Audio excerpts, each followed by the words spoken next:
¿Qué tal, amigas y amigos? En esta ocasión nos encontramos con un gran amigo, el doctor Marco Aurelio Matus Robles, un amigo que llevo años de conocer.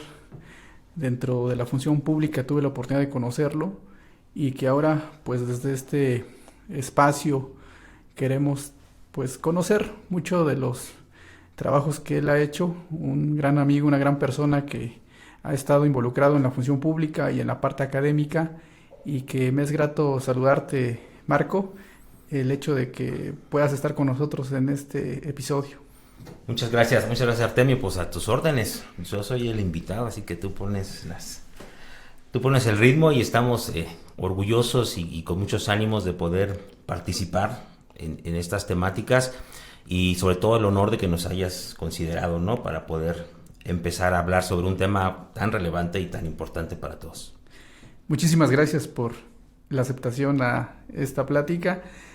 Como lo hemos visto, ¿no? A lo largo de los años, creo que el estado de Oaxaca, con esa gran riqueza que nos caracteriza tanto en el ámbito de lo cultural como de lo natural, hemos visto pues todos unos procesos de ir hacia adelante. Sin embargo, consideramos que sí es importante pues sensibilizar, ¿no? De estos temas que tienen que ver con el desarrollo sostenible, con la parte del cuidado del medio ambiente, con el tema pues del uso de nuestros recursos, y para lo cual pues en lo personal sé de toda la experiencia que tú tienes, en toda la trayectoria que tú has realizado, y si quisiéramos saber cuál es tu perspectiva sobre el estado de Oaxaca, pero antes también quisiera yo conocer tu trayectoria, los antecedentes, para que también podamos conocer un poquito de ti.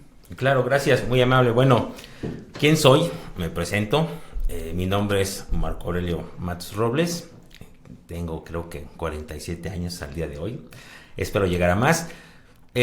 Académicamente, ¿cómo me he hecho? ¿No? Me tuve, y lo digo así con mucho orgullo, tuve la fortuna de estudiar la licenciatura en Economía en la UNAM. ¿No? Soy egresado de la Facultad de Economía de la UNAM, por ahí de los 94, 98. Y después tuve la posibilidad de estudiar una maestría y terminé doctorándome aquí, precisamente en Oaxaca, en el Instituto Tecnológico de Oaxaca, en el doctorado en Planificación de Empresas y Desarrollo Regional. Me he dedicado muchos años a la academia, me gusta la academia. También nos hemos dedicado a la parte de la función pública, ¿no? En distintas etapas. Hoy tenemos una encomienda dentro de la función pública que nos ha dado la posibilidad y la experiencia, ¿no? De ir conjuntando estas dos partes que a veces nos cuesta un poquito de trabajo, ¿no? La academia con la función pública, porque a veces nos damos cuenta que la academia puede decir una cosa, pero cuando lo quieres llevar a la función pública no es tan fácil como pudiéramos pensarlo, o al revés, ¿no? A veces pensamos que en la academia se nos queda cortas, y esa ha sido nuestra trayectoria. Nos hemos dedicado sobre todo a temas de planeación, ¿no? Tanto estatales como municipales, y dentro de la academia, pues más en nuestro ámbito, ¿no? Dentro de la economía.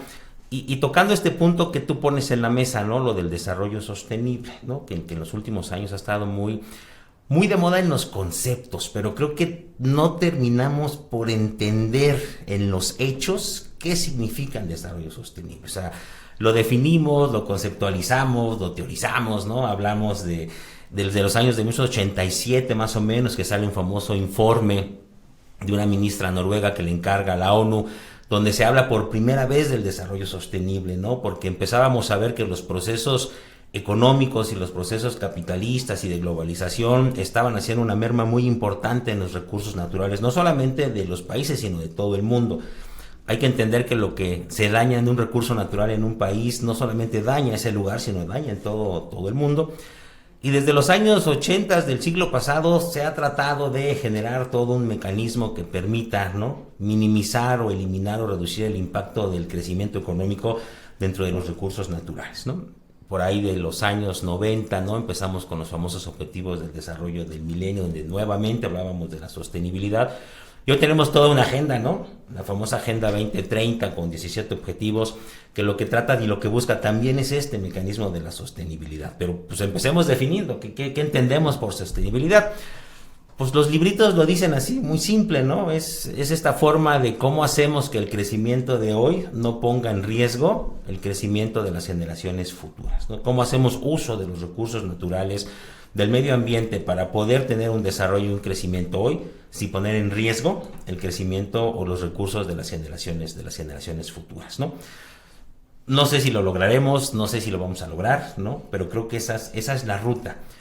Y el desarrollo sostenible ahora, anteriormente, bueno, primero que nada, se veía más como de la parte del medio ambiente, ¿no? O sea, ¿por qué el daño al medio ambiente? Hoy realmente es una conjunción dentro de lo social, lo económico y lo ambiental. Tenemos que buscar un equilibrio, ¿no?, entre estos tres mecanismos que permita el crecimiento y el desarrollo de las personas, ¿no? Pero hablar de sostenibilidad en Oaxaca también es hablar, pues, de Oaxaca en sí misma, ¿no? Oaxaca históricamente ha tenido muchísimos recursos, ¿no? La Sierra Norte, el Istmo, de distintas características, pero no logramos todavía, ¿no?, empatar o poder priorizar, ¿no? Yo creo que aquí no se trata de priorizar qué es más importante, los recursos naturales o el crecimiento o el desarrollo social. Yo creo que todo es importante, ¿no? Entonces, yo creo que Oaxaca tiene un brillante potencial, pero hay que saberlo dirigir y hay que saber hacia dónde lo queremos llevar, ¿no?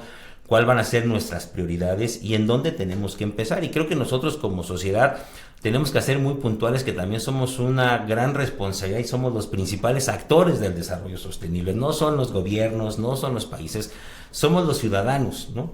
Porque los gobiernos y los países pueden generar muchísimas reglas o leyes, pero si los ciudadanos no somos conscientes de nuestra responsabilidad hacia el medio ambiente, pues yo creo que cualquier iniciativa que hagamos podrá fracasar. Interesante tus comentarios, pues agradecerte todo lo que nos has estado comentando, sobre todo que pues esa trayectoria, ¿no?, te ha llevado a tener esta forma de pensar. Entendemos, ¿no?, que ahora con la estrategia de la Agenda 2030 precisamente lo que se quiere es armonizar tanto el desarrollo social y económico, pero sin poner en riesgo el uso de nuestros recursos naturales, y ahí creo que hay un gran reto, y como tú lo decías, tiene que ver mucho con la parte, sobre todo, de la educación que venimos trayendo desde casa, y que ahí creo que ahorita estamos en una crisis de valores que nos han impedido, pues, tener ese respeto por nuestro medio, y no sé qué otro obstáculo también pudieras tú observar en estos años que ha estado afectando a nuestro estado. Claro, sí, yo creo que son varios elementos, ¿no?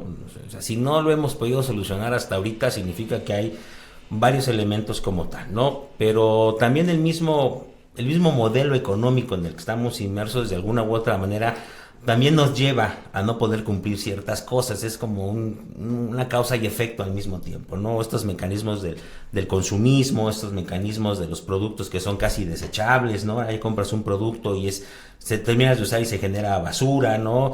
Muchos teléfonos celulares o equipos de cómputo, ¿no?, casi son de único uso y se van desechando. Muchas cosas de las que hacemos, ¿no?, estos mecanismos del consumismo, y no critico el consumismo como tal, pues es parte de la misma actividad económica, sino todo lo que viene alrededor de eso, ¿no? Entonces, si nosotros viéramos a veces lo que tiramos en la basura, nos vamos a dar cuenta que mucho de eso es basura que ni siquiera debiera de existir, ¿no? Es decir, tenemos que hacer un consumo responsable, ¿no?, de parte de nosotros, ¿no? Por parte de las autoridades, pues también tener los mecanismos y los lineamientos y las reglas muy claras de lo que se puede y no se puede hacer. O sea, no esperarnos a ver el final del camino, ¿no?, desde una perspectiva negativa como para poder querer hacer algo, porque sinceramente va a ser muy tarde, ¿no? Cuando nos demos cuenta va a haber un punto de inflexión en el que ya no va a haber vuelta para atrás. O sea, ya lo que querramos hacer o no querramos hacer ya va a ser improcedente. ¿Por qué? Porque el tiempo nos empezó a ganar. Y en Oaxaca tenemos ejemplos, en esta situación, si los que conocemos esta ciudad, pues tenemos el río Atoyac, ¿no? O sea, durante muchísimos años el río Atoyac era eso, un río como tal, ¿no?, que dividía la ciudad en sus dos grandes vertientes, y que hoy realmente de río solamente tiene el nombre, y que se ha tratado de hacer muchas cosas para poderlo rescatar, pero estamos más lejos de eso que de poderlo lograr, ¿no? Y así puede pasar con los bosques, así puede pasar con los mares, así puede pasar con las cuestiones eólicas, ¿no? Así puede pasar con los recursos naturales. ¿Por qué? Porque a veces el espíritu de la ganancia, ¿no?, es un poquito más importante que lo demás. Y ese es el chiste del desarrollo sostenible. O sea, dejar de pensar que a nosotros no nos va a tocar, que le va a tocar a los que vienen, pero el objetivo del desarrollo sostenible es para que los que vengan tengan las mismas oportunidades que tenemos o que tuvimos nosotros en su momento, ¿no? Entonces, yo creo que la parte social es muy importante, ¿no? Desde la educación, desde la familia, desde las escuelas, entender cómo funciona esta cuestión del reciclado, de la basura, de los recursos naturales, desde la perspectiva de los gobiernos, pues tener lineamientos y reglas muy claras, ¿no? De lo que se quiere y de lo que se puede no hacer. Tenemos muchas leyes que son muy eficientes, pero como decimos, a veces les faltan colmillos, ¿no? O sea, la ley ahí está, pero no hay un mecanismo punitivo o de castigo para el que no lo cumple. No nos gustaría, pero pues, se tiene que hacer, ¿no? Es decir, la gente tiene que entender, ¿no? También por la parte de las instituciones educativas, de la parte de las empresas, también buscar otros mecanismos de producción, ¿no? Que nos permita disminuir el impacto al medio ambiente, ¿no? Este famoso concepto de huella ecológica que tenemos todos, ¿no? Y las fábricas regularmente. Y aquí hay un dato bien interesante. A veces nosotros pensamos que como ciudadanos somos uno de los principales problemas, pero cuando lo vemos en la magnitud, el gran problema que se genera es a nivel de las empresas. Nosotros somos una partecita del eslabón, pero las grandes empresas, desde mecanismos de producción, materias primas, consumo, también son responsables en su gran mayoría, ¿no? Entonces yo creo que hay que buscar desde distintas vertientes, ¿no? Desde los individuos, desde la sociedad, desde el hogar, desde la familia, desde los gobiernos. Las mismas empresas tienen que ser responsables con esta característica de decir, oye, ¿no? Si me estoy acabando, nos estamos acabando los recursos naturales, ¿qué va a venir después, ¿no? Ahorita hay un gran proceso de transición entre los combustibles fósiles, ¿no? Como puede ser la gasolina, a querer irse hacia los combustibles no fósiles, como puede ser la energía eléctrica o eólica. Y estamos en ese proceso apenas, ¿no? Estamos en el 2023 y apenas estamos viendo si lo hacemos o no lo hacemos, cuando en otros países eso ya es asunto cerrado, ¿no? O sea, incluso hay países que dicen ya a partir de tal año no va a haber combustibles o vehículos con ese tipo de combustibles. Entonces, yo creo que es una vertiente en donde todos tenemos una responsabilidad y en donde todos podemos hacer algo.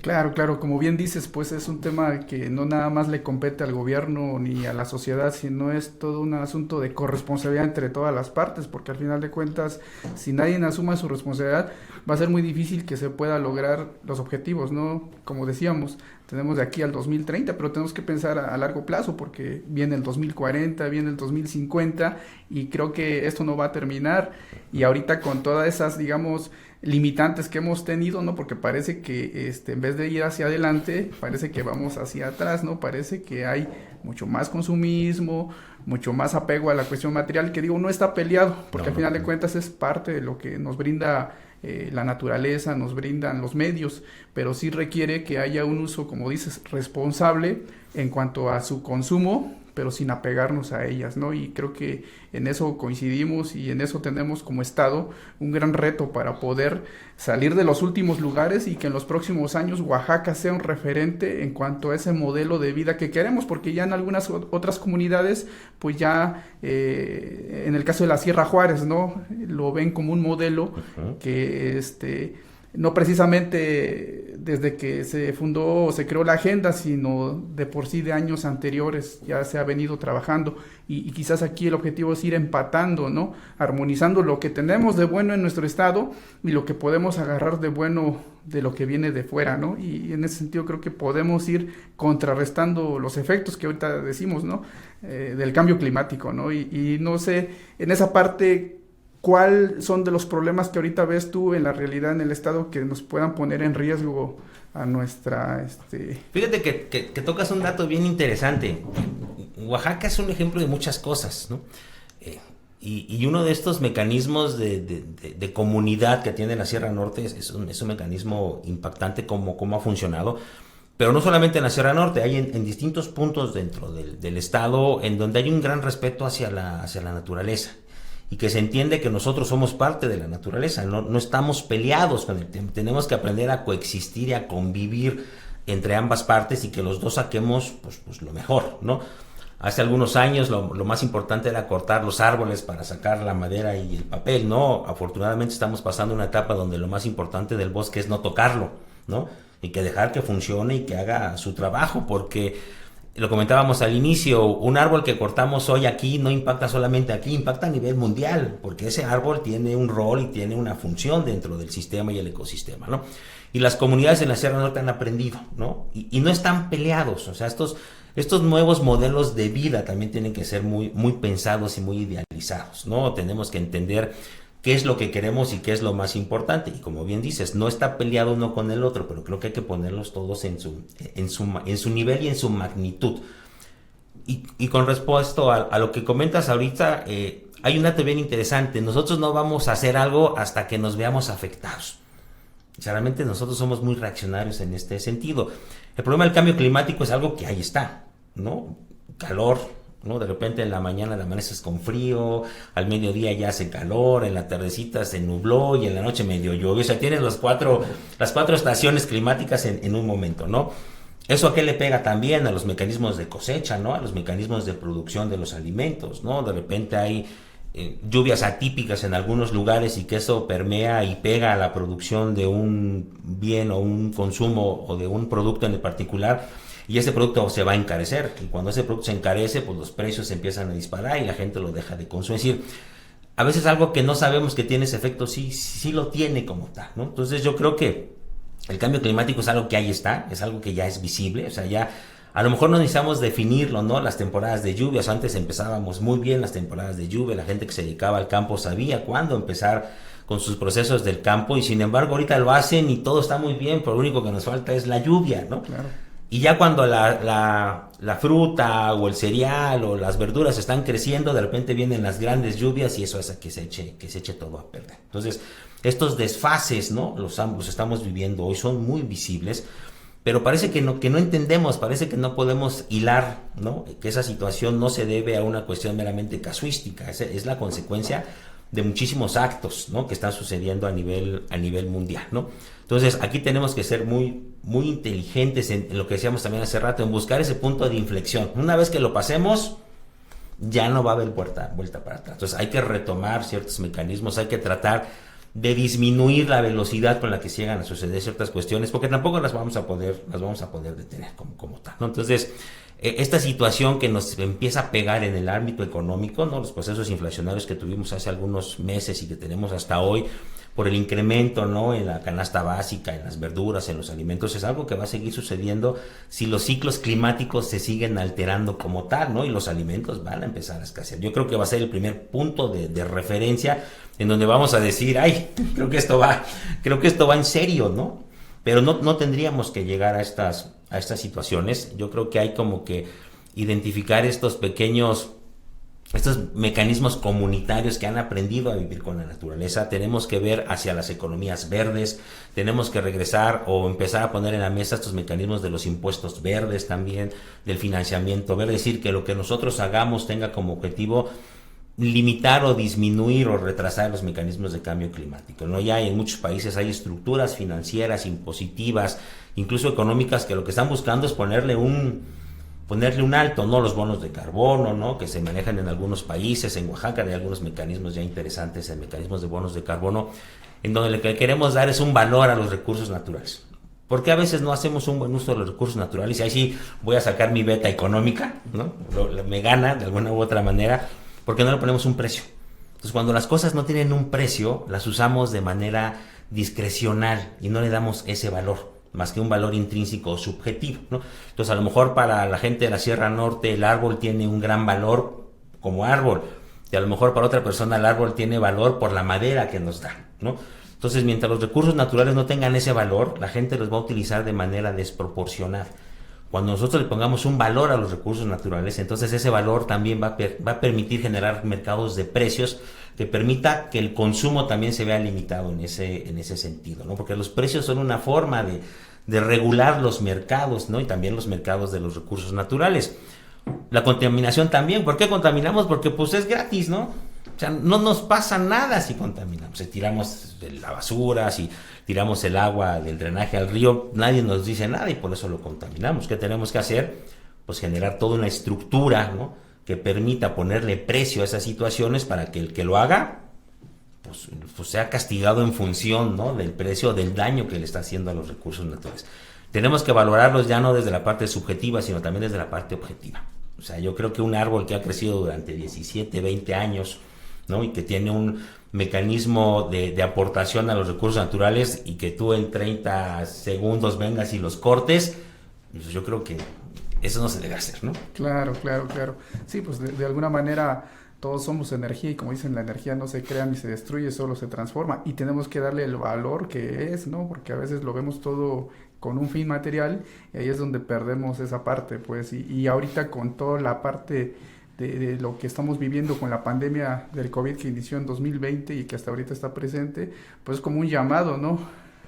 A decirnos qué estamos haciendo, ¿no? Es como un desequilibrio que el mismo planeta ha generado precisamente para poder limpiarse, ¿no? Entonces, digo, desafortunadamente, pues ahí nos vamos también, pero sí es un llamado a la reflexión, ¿no? Y realmente a pensar qué es lo que estamos haciendo, qué hemos hecho mal, ¿no? Qué hemos hecho de manera incorrecta y ahora qué tenemos que hacer para poder resarcir esos daños, ¿no? Porque pues al final de cuentas el planeta va a responder, pues, y creo que nosotros como habitantes que venimos a este planeta, lo único que es importante es cuidarlo, pues, ¿no? Y hacer todo lo mejor por mantener ese equilibrio. Claro, y lo dijiste de una manera bien interesante, por ahí tenía yo la idea de decir, creo que los únicos que estamos prestados o demás en este planeta somos nosotros, ¿no? O sea, nosotros somos aquí los invitados en este planeta y hay que empezar en el planeta como un organismo único, ¿no? Y estos mecanismos como la pandemia o las crisis que llegan a pasar, es donde el planeta nos dice,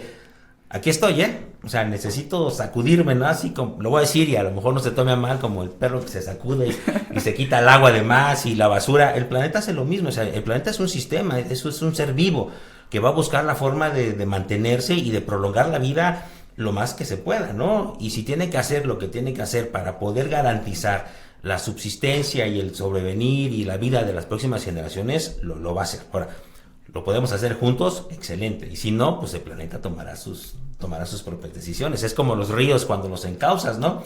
De vez en cuando el río busca su cauce natural y lo que esté enfrente, pues se lo va a llevar. El río tiene memoria, ¿no? También el planeta. Entonces yo creo que aquí la invitación es que seamos conscientes, ¿no? Del rol que nosotros como sociedad tenemos, pero que también como individuos, que seamos conscientes de lo que está a nuestro alrededor, ¿no? Que seamos conscientes de lo que aportamos, pero también de lo que podemos dañar al planeta desde esta perspectiva, ¿no? Y que no pensemos solamente en nosotros, ¿no? Sino que pensemos en lo que viene más adelante, ¿no?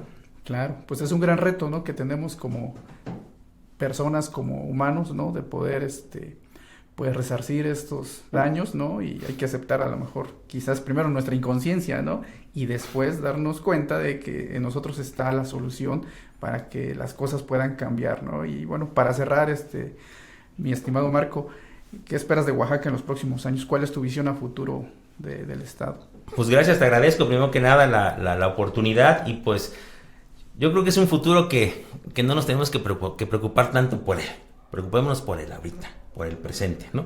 Ser buenas personas, ¿no? Ser respetuosos, ser tolerantes con la naturaleza. Y si hacemos lo que cada quien le toca hacer, creo que el futuro va a llegar solito y va a ser un muy buen futuro para Oaxaca. Pues te agradezco el haber compartido parte de tu experiencia. Ojalá en las próximas episodios que vayamos a realizar contemos también con parte. No, pues a mí, mientras me inviten, yo aquí estoy con todo el gusto. Muy amable, gracias a ustedes, gracias.